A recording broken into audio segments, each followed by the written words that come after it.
Bonjour à tous. Bonjour Sandrine, bonjour tout le monde.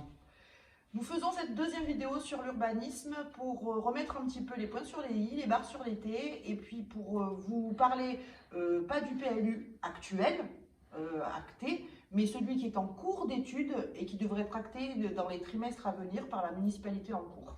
Voilà, la mairie a mis en place une étude pour un futur PLU qui devrait sortir dans les trimestres à venir, théoriquement soit fin d'année, soit début 2021. Les prémices de ce futur PLU ont été les modificatifs déjà numéro 3, numéro 4 des PLU, du PLU actuel.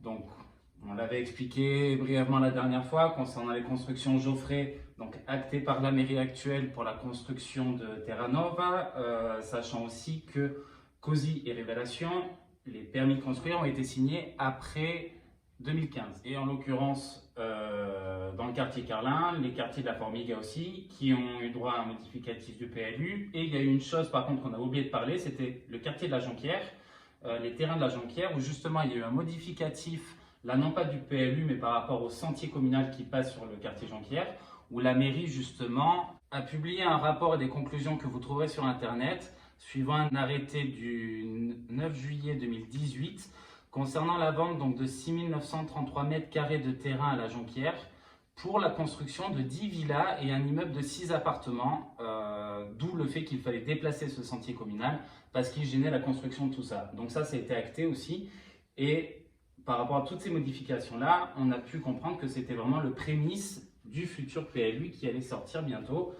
et dont maintenant je vais vous parler plus précisément. Moi je voudrais quand même revenir un petit peu sur justement ce terrain de la Jonquière, où il était prévu par l'ancienne municipalité effectivement de vendre ce terrain, mais d'en faire 5 lots.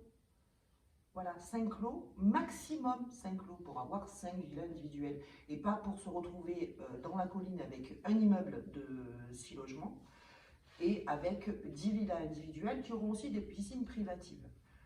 Dans une colline comme la nôtre, je trouve que c'est un peu gros. Et puis si on commence à construire même des petits immeubles dans une colline, on a déjà au début de la route du château des lotissements où les maisons sont les unes sur les autres. Et ça aussi, ça a été fait récemment, hein, puisque ça a été construit. Voilà. Ce sont des permis de construire qui ont été validés là, ces 5 dernières années.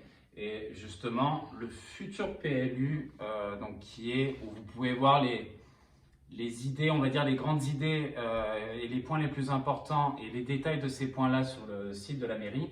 Il faut savoir que par rapport à ça, la municipalité qu'il y a en place veut éviter l'étalement des constructions au niveau des collines pour tout recentrer surtout sur le bas des collines. Donc c'est-à-dire densifier les constructions. Alors, par contre, on ne parle pas d'empêcher les constructions ni de stopper les constructions, on parle de densifier les constructions au niveau de tout ce qui est centre-village et le long. Sur toute la rive gauche, en fait, du haut de Drape jusqu'en bas de Drape. C'est ça. Sur toute la rive gauche. Il faut densifier tout ça. En l'occurrence, c'est inscrit noir sur blanc qu'il faut combler, entre guillemets, les dents creuses. Une dent creuse, c'est par exemple quand vous avez des petites maisons parsemées sur un terrain, comme on peut avoir encore au niveau du plan du Carlin. Ça, il faut éviter, il faut construire. Il est marqué aussi qu'il est préférable de faire du collectif que de la maison individuelle. Il y a des plans des terrains encore naturels qui sont prévus à être urbanisés, notamment le terrain qui est devant Fleur de Lys, oui. Donc le terrain naturel qui est devant, entre guillemets, entre Fleur de Lys et Casabella. Ce terrain-là aujourd'hui qui n'est pas construit, où il y a une possibilité de construction mais qui est vraiment minime, sera prévu à pouvoir être urbanisé encore plus. Ce qui fait que concrètement, les propriétaires de ce terrain dans les années à venir vont avoir la possibilité de vendre, comme c'est déjà le cas sur d'autres parties de la commune, de pouvoir vendre leur terrain 2 à 3 fois le prix, voire 4 à certains moments de sa valeur actuelle, pour pouvoir construire à des promoteurs, pouvoir construire des immeubles, qui n'est pas le cas à l'heure actuelle. Et en fait, le but vraiment du prochain PLU, c'est ça, c'est pouvoir continuer à densifier le centre-village. Il faut savoir que la municipalité prévoit environ 200 logements dans les 10 ans à venir, une augmentation de la population. Le vieux village aussi, lui, ça va être possible de densifier encore notamment au niveau des hauteurs et d'agrandir ce qui est déjà construit. Et par contre, sur les collines, donc on n'empêche pas de construire, mais la seule chose, c'est qu'on modifie la faisabilité de construction d'un terrain. Par exemple, je vais vous dire une bêtise, aujourd'hui, il y a possibilité de construire 2 maisons sur un terrain. Par rapport au prochain PLU, ce sera peut-être plus possible, on pourra peut-être en faire qu'une seule. Donc pour éviter l'étalement sur les collines et tout centrer sur vraiment le bas du village et autour des axes principaux de la commune. Ce qui veut dire que un propriétaire qui a un terrain, mettons, alors après tout dépend des zones, puisqu'évidemment par rapport au PLU, il y a des zones. C'est ça, voilà. le PLU, ça, en fait, si vous voulez, Voilà. enfin, sur le plan de la commune, la commune est divisée comme une sorte de gros puzzle qui a des numéros et des lettres. Et quand vous regardez la notice du PLU, en fait, votre numéro de puzzle correspond à une notice détaillée de ce que vous avez le droit de faire ou non sur votre parcelle. Et ce qui veut dire que, mettons, on va prendre au hasard, enfin je vais dire une bêtise, hein, je ne dis pas quelque chose de très concret, mais sur un terrain de 4000 m² où on peut construire 2 villas, et aujourd'hui il y en a une, les propriétaires veulent donner le reste du terrain aux enfants pour qu'ils puissent construire Ce sera peut-être leur plus villa, possible. et bien là ils ne pourront plus. Et à contrario, en bas de Drape, alors que c'est déjà quand même bien urbanisé, là par contre on continue. Alors moi ce qui me gêne, c'est quand on a parlé, et tu en as parlé, mais c'est vrai parce que c'est écrit, c'est de boucher les dents creuses. C'est ça. C'est-à-dire, alors que pour moi ce ne sont pas des dents creuses, au contraire ce sont des dents mais en pleine santé en fait. C'est-à-dire qu'on garde ces terrains-là. On voit avec les propriétaires de faire en sorte qu'à la limite on puisse les entretenir, puisque ils ne sont pas entretenus ces terrains. Non, il y en a certains qui sont entretenus, mais c'est surtout que ça permet d'aérer. Ça permet d'aérer. On Voilà. peut essayer de voir avec eux pour faire des jardins partagés. Je pense que les gens des immeubles, que ce soit de Casabella, de Fleur de Lin, ou des propriétaires, ou même des locataires qui n'ont pas la possibilité d'avoir un petit potager. Et puis ça fait, comme on le disait, des pollinisateurs naturels, quoi. C'est ça. Et là, en plus de ça, il faut savoir donc, que la commune a d'ores et déjà regardé le nombre, enfin la possibilité encore de constructibilité du centre-village. Par rapport justement à ces fameuses dents creuses, la commune a bien notifié dans la notice de son futur PLU le développement urbain par le renouvellement urbain et la densification donc, de ces dents creuses nécessitera environ 0,6 hectares d'ouverture à l'urbanisation. Donc on parle bien de zones à l'heure actuelle où on ne peut pas construire, où ce sera faisable dans le futur. Et pareil, pour la réalisation de logements, mais également d'équipements et d'activités économiques, etc., le potentiel sur ces zones-là est de 11 hectares prévus par la commune qui seront soumises à urbanisation. C'est énorme. C'est même plus qu'énorme.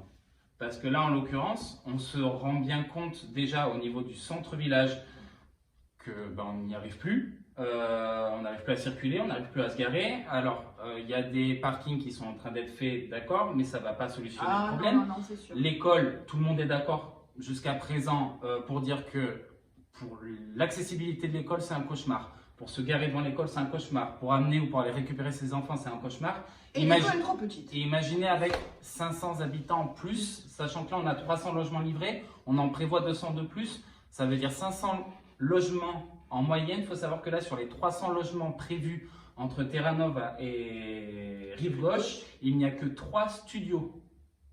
Sur tous ces appartements-là, il n'y a que 3 studios. Tout le reste, c'est du 2, 3, 4 pièces. Donc, des familles avec enfants. Bien sûr. Donc concrètement, il va falloir qu'on m'explique au bout d'un moment comment est-ce qu'on peut permettre de construire autant sans prévoir les infrastructures autour et en bloquant la possibilité de continuer à mettre des infrastructures pour l'accueil des enfants, le parking, le stationnement, etc. Donc à mon sens, et on en avait discuté longuement, il faut impérativement bloquer ça, bloquer cette révision du PLU, la revoir. Alors elle n'est pas terminée. Là, c'est ce qui a été validé, mais encore une fois, elle n'est pas encore partie elle n'est pas actée. À mon sens, il faut bloquer ça, parce que là, malheureusement, déjà, on s'est bien rendu compte que les modifications du PLU qui ont été faites nous ont amenés sur des impasses par rapport aux équipements publics, par rapport au stationnement. Si on continue dans ce sens-là, on va vraiment se retrouver complètement bloqué. Et là, hormis construire sur le paillon, je n'ai pas d'autre solution après derrière, quoi. Mais moi, je veux revenir aussi sur une chose, c'est que certains élus disent aux gens qui veulent l'entendre, et puis qui me l'ont dit à moi aussi, hein, moi j'ai des élus qui m'ont dit non, mais le PLU va être fermé, on ne pourra plus construire. Vous voyez bien que c'est complètement faux. C'est complètement faux. Et puis, en faisant du porte-à-porte, nous avons vu plusieurs propriétaires qui nous ont dit qu'ils ont été démarchés par des promoteurs pour justement vendre leur terrain, vendre des vieux immeubles où ils habitent, donc il y a plusieurs propriétaires, ils sont en train de négocier avec les propriétaires, vendre des hangars, parce qu'il y avait des hangars, voilà. Tout ça, pourquoi, pour quelle raison? Si la municipalité dit haut et fort, ah non, non, ça sera plus possible, on construit plus, pour quelle raison les promoteurs s'embêteraient à venir démarcher des propriétaires s'ils savaient que c'était pas possible? D'autant que, moi ce que je veux dire aussi, et tu m'arrêteras si je dis une bêtise, mais je pense pas, c'est que même si la municipalité actuelle revient en arrière sur le PLU en cours, là, enfin sur le PLU qui est en train d'être élaboré, et dit bon ben on construit pas, c'est pas possible, on arrête tout, qui les empêchera après de faire des modificatifs de PLU? Sachant que là, en plus de ça, il faut faire très attention, vous verrez. Après, on vous mettra le lien pour pouvoir accéder à ça. Donc, c'est un document qui fait 130-140 pages et il faut vraiment tout lire en détail parce qu'il est notifié dessus développement durable, préservation des espaces verts, on préserve de l'espace vert dans le centre-village. Mais quand vous lisez un peu plus bas, c'est là où tout est notifié en disant on augmente la possibilité de construction, on prévoit 100 logements supplémentaires, il faut la suppression des dents creuses, il faut urbaniser tout ça et vraiment, il faut vraiment tout lire. Donc on vous mettra l'accès si jamais vous voulez y accéder, mais c'est vraiment d'utilité publique là pour le coup, que tout le monde s'investisse là-dedans, regarde ça vraiment de plus près parce que quand on soulève le tapis, on se rend compte que concrètement, les espaces verts, alors mis le long du paillon, mais vraiment que contre le paillon, ils sont inexistants sur le bas du village. Ils seront inexistants. Donc, c'est vraiment un impératif à mon sens. On en avait discuté au tien aussi et au sens de tous les membres justement du collectif de DRAP Ensemble, de stopper ça et de revoir ce PLU, certes, le modifier, quitte à annuler le PLU et on n'en parle plus, mais faire le nécessaire par rapport à ça, parce qu'encore une fois, initialement, il avait été modifié parce qu'il y avait des besoins de logements sociaux, il y avait des carences en logements sociaux. D'où la construction de Casabella et Fleur de Lys. Il faut savoir que tous les autres, malgré ce que l'on entend, n'ont jamais été signés par l'ancienne municipalité. Des permis qui ont été déposés, signés en 2015, ne peuvent pas avoir été signés par l'ancienne municipalité. C'est faux, c'est de l'intox. Donc concrètement, on continue le bétonnage, on continue dedans et là on va droit dans le mur. Donc à mon sens, il faut clairement stopper tout ça. Donc par rapport à tout ça, DRAP Ensemble, ce que nous voulons nous, c'est arrêter toute cette bétonisation en bas au cœur du village, élargir les trottoirs, revégétaliser tout DRAP, et puis même aussi à la Conda, faire une véritable place de village, faire des jardins. Avec une école. Avec une école, oui, puisque bon, vous l'avez vu dans notre vidéo école, on souhaite garder l'ancienne école municipale en école. Et puis essayer de donner un peu de souffle et de verdure. De faire respirer un petit peu le centre-village, quoi. Voilà. Bon, ben écoute, je te remercie Jean-Marc pour tes éclaircissements et avec pour plaisir. le travail encore énorme que tu as fait. C'est normal. Voilà. Et puis, ça nous aide beaucoup, évidemment, puisque nous voulons vraiment pas continuer à faire ce qui est fait actuellement. Donc, nous avons besoin de ton analyse. Je vous remercie aussi de nous avoir écoutés. Je vous souhaite un bon visionnage et on vous dit à bientôt. À très bientôt.